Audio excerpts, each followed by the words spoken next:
Bismillah. Sebelumnya saya baru kehilangan suami saya 7 bulan yang lalu,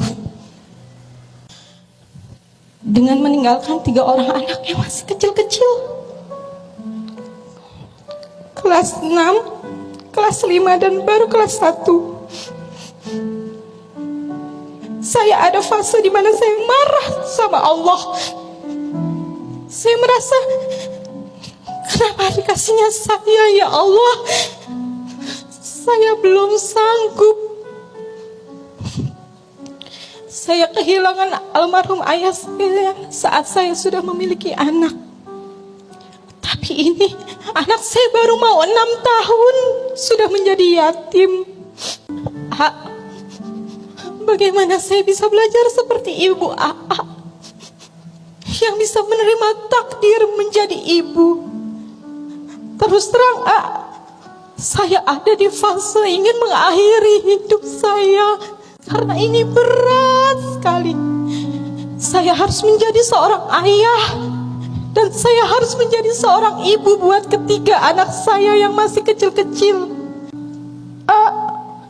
Ajarkan saya untuk ridho atas ini semua, untuk ridho menerima ini semua, karena ini berat sekali untuk saya dan ketiga anak saya.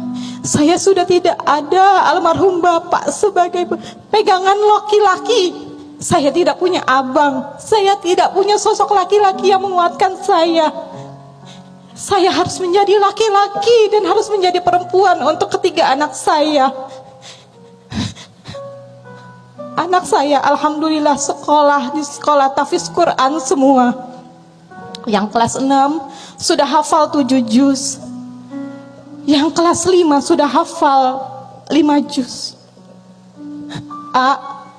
Apa saya mampu menjadi madrasah untuk anak-anak saya sedangkan saya rapuh? Saya rapuh sekali. Ajarkan saya untuk bisa menerima takdir, belajar menerima takdir atas semua ketetapan Allah ini. Ada 3 ayat dalam Al-Quran, yang ayat ini diajarkan oleh ibu saya agar bisa belajar menerima takdir. Teteh, Mbak Tiara, nanti di rumah tadaburi lebih dalam.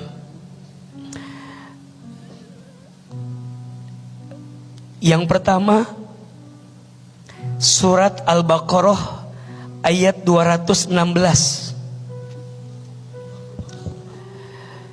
Isinya, dan boleh jadi kamu membenci sesuatu padahal itu baik bagimu, dan boleh jadi kamu menyukai sesuatu padahal itu buruk bagimu. Wallahu ya'lamu wa antum la ta'lamun. Allah Maha tahu sedangkan kamu tidak tahu.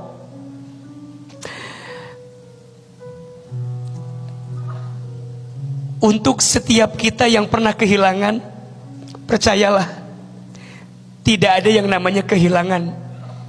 Yang ada, apa yang dititipkan diambil lagi oleh yang menitipkannya. Suami teteh bukan punya teteh, punya Allah. Kalau yang punya suami mau mengambil lagi, haruskah kita marah? Tidak. Kenapa? Karena yang paling tahu dengan ciptaannya siapa? Penciptanya. Ditinggal ayah sejak kecil, kemudian menyusul ibu meninggal. Haruskah saya marah? Harusnya kan enggak, karena saya cuma dititipin aja. Yang punya siapa? Allah. Yang menciptakannya siapa? Allah. Apakah mungkin yang menciptakan berbuat tidak baik kepada yang diciptakannya? Enggak mungkin. Maka guru saya pernah bilang gini, Hilman, kamu dengan orang tuamu bukan berpisah, hanya beda take off-nya saja. Kalau tujuannya sama-sama surga, pasti ketemu lagi. Sekarang teteh diberikan amanah 3 anak. Kalau teteh sayang sama suami, ayo tegar, ayo semangat, jadi ibu yang baik. Ini anak 3 investasi agar nanti suami teteh bahagia di sana melihat teteh jadi ibu yang baik buat anak-anak. Tadi beliau bercerita, anak yang pertama hafiz Quran sekian juz, anak yang kedua hafiz Quran sekian juz. Bagus teh, lanjutkan. Kenapa? Sungguh anak yang hafal Quran akan memberikan mahkota bagi orang tuanya ketika nanti hari kiamat. Hakul yakin almarhum suami teteh bahagia di luar sana, bahagia di sana.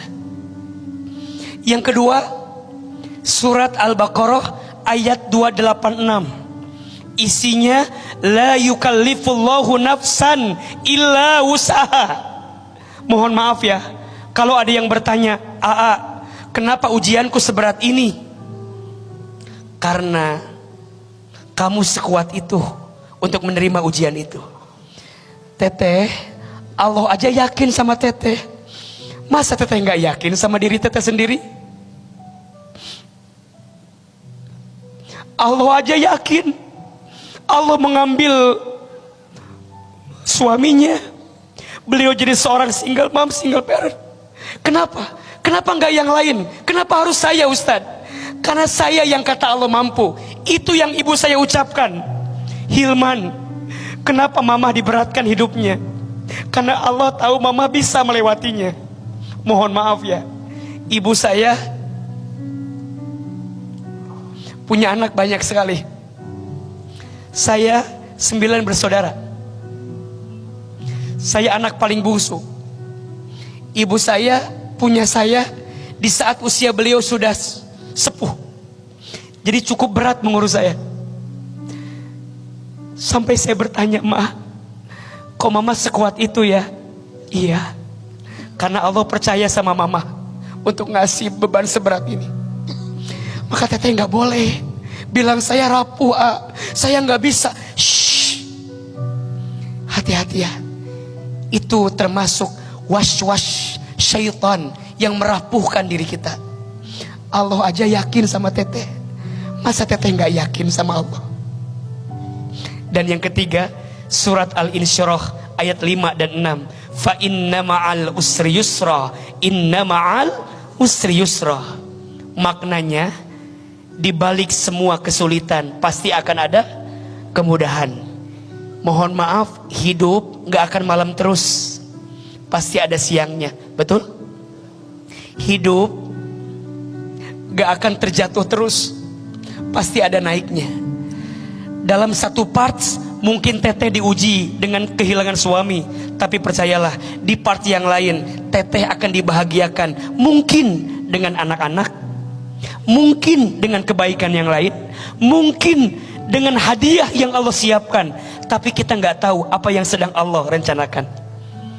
Kadang dalam hidup, sekarang kita bilang, "Ya Allah, kenapa begini?" Nanti kita akan bilang, "Ya Allah, untung dulu begitu." 3 ayat agar kita bisa belajar menerima takdir. 1, surat Al-Baqarah ayat 216. 2, surat Al-Baqarah ayat 286. 3, surat Al-Insyirah ayat 5 dan 6.